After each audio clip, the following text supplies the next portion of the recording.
Assalamualaikum warahmatullahi wabarakatuh. Halo sahabat, berjumpa lagi dengan saya. Kali ini kita akan mempelajari materi metode perhitungan pendapatan nasional.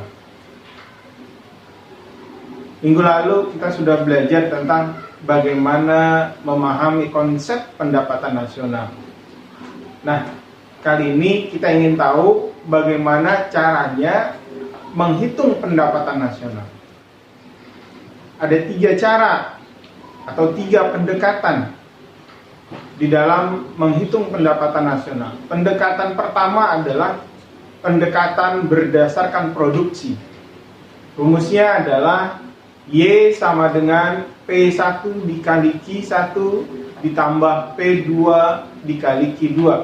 Yang artiannya adalah bahwa metode menghitung pendapatan nasional berdasarkan pendekatan produksi adalah menghitung nilai tambah jumlah barang dan jasa yang dihasilkan oleh masyarakat suatu negara. Yang harus digarisbawahi adalah added value atau nilai tambah.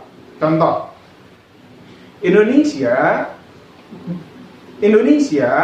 menghasilkan karet dan mengekspor karet dalam bentuk bahan mentah. Kalau yang diekspor bahan mentah, maka itu bukan nilai tambah. Lalu bagaimana yang dimaksud dengan nilai tambah? Ketika kita punya karet dan kita jadikan karet tersebut menjadi bahan jadi, contohnya ban, maka tentunya ada nilai tambah, selisih antara produksi dengan penjualan. Nah, ini penting karena negara kita ini masih banyak mengekspor bahan-bahan mentah yang tidak mempunyai nilai tambah. Yang kedua adalah menghitung pendapatan nasional berdasarkan pendekatan penerimaan atau pendapatan. Seberapa besar jumlah pendapatan yang diterima oleh negara dari hasil penerimaan negara? Melalui apa? Maka rumusnya adalah Y sama dengan R plus W plus I plus P. R untuk rent, sewa, W untuk wage, upah, I untuk interest, bunga modal, dan P adalah untuk profit. Seberapa besar jumlah penerimaan yang dihasilkan oleh masyarakat Indonesia meliputi 4 hal tersebut. Seberapa banyak sumber daya alam Indonesia yang dikelola oleh masyarakat asing, tapi kita tidak mendapatkan manfaat lebih. Ini yang harus dipikirkan tentunya. Seberapa besar masyarakat Indonesia yang bekerja dan mendapatkan upah yang layak. Maka menghitung pendapatan nasional berdasarkan perhitungan penerimaan harus dipikirkan jauh ke depan. Bagaimana kita mendapatkan penerimaan yang jauh lebih besar dari sumber daya yang kita miliki. Yang ketiga, sahabat, di dalam menghitung pendapatan nasional, metode yang ketiga adalah metode berdasarkan pengeluaran. Di mana rumusnya adalah Y sama dengan C plus I plus G plus X min N. Simbol C adalah untuk konsumsi. Kita tahu bahwa besarnya pendapatan di Indonesia masih ditopang oleh berapa besarnya konsumsi masyarakat rumah tangga. Ini problem. Kenapa? Karena pendapatan nasional Indonesia mengandalkan kepada tingkat konsumsi, bukan berdasarkan tingkat produksi. Maka sangatlah wajar besarnya konsumsi masyarakat adalah upaya pertama yang digalakkan oleh pemerintah di dalam mengatasi keterbatasan pendapatan nasional. Tapi besarnya konsumsi masyarakat sangat juga bergantung kepada berapa besarnya pengeluaran rumah tangga negara. yang disebut dengan government expenditure. Untuk bisa melakukan konsumsi, masyarakat tentunya harus mempunyai uang.